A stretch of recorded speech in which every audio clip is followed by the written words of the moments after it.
Magandang hapon guys sa ating lahat.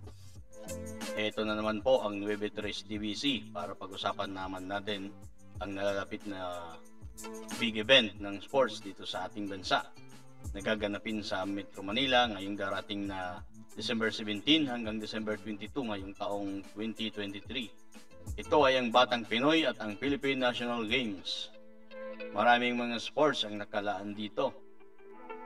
So isa dito yung archery, arnis, athletics, badminton, basketball, boxing, chess, cycling, dance sports, e-sports, kasali din dito yung Mobile Legends, football, gymnastics, judo, karate-do, kickboxing, lawn tennis, pencak-silat, sipak-takraw, swimming, table tennis, taekwondo, beach volleyball, weightlifting, wrestling, at wushu.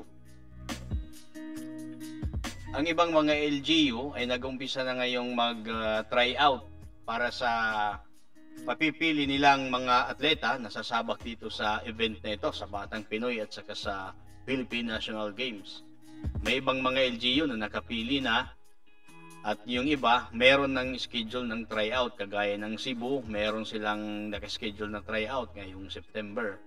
Ito ay para makapamili sila kung sino ang kanilang isasabak para sa malaking event na ito. Hindi kasi basta-basta ang event ito, yung mga sasali dito ay ang mga magagaling na. At saka kung sino man ang makikitaan dito ng abilidad na pwedeng isabak sa ibang bansa, dito rin yung kukunin. Kagaya ng SEA Games, Asian Games, o maging hanggang sa Olympics. So kaya todo ensayo ang mga atleta natin ngayon dito sa buong Pilipinas na gustong sumali para dito sa event na ito.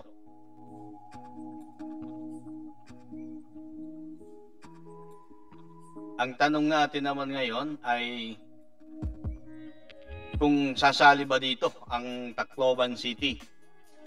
Kasi hindi pa natin alam kung mag-join ba ito. Kasi ang problema kasi dito yung budget. Malaki kasi yung budget pagka ganitong mga event kasi nasa malayong lugar. Kagaya ng Tacloban, pupunta pa ng Maynila para makilahok dito sa event na ito. Siyempre gagastos tayo ng transportation, allowances, at sa mga uniforms ng ating mga atleta. So kaya hindi pa natin alam kung sasali yung Tacloban City. Sana umaasa tayo na mag-join dito para magkasali rin ang mga atleta natin dito sa Tacloban City. Actually marami tayong mga atleta dito na pwedeng isabak dyan sa Batang Pinoy at saka sa Philippine National Games. Madami tayong mga atleta dito. So yun nga guys, abangan na lang po natin. Sana kung saan ka mang LGU na interesado ka dito, magkasali ka rin. Sapagkat maganda ang event na ito. Ito ay gaganapin sa Metro Manila. Noong nakarang taon, ginanap ito sa Vigan City, sa North Luzon, kung saan nakakuha ng gold medal ang isang chess player from Tacloban City sa ngalan ng Catbalogan City. So sana magkaroon ng entry ang Tacloban para makasali rin yung mga atleta natin dito na matagal nang naghahangad na makasali dito sa ganitong klaseng event. Yun lang guys, update na lang tayo uli. Tapos kung sakali man maka-join tayo, ipapaalam din natin. Handang-handa yung ating mga atleta dito. Meron tayong mga atleta, lalong-lalo dito sa boxing, ready na para dito sa event na ito. Naghihintay lang tayo ng go signal kung sakaling makikipag-join ng Tacloban City para dito sa big event na ito. Sana mabigyan ng pagkakataon ng ating mga atleta dito sa Tacloban na makasali dito. At kung sakali man, sana mabigyan tayo ng pagkakataon na magkaroon din tayo ng medalya mula dito sa event na ito.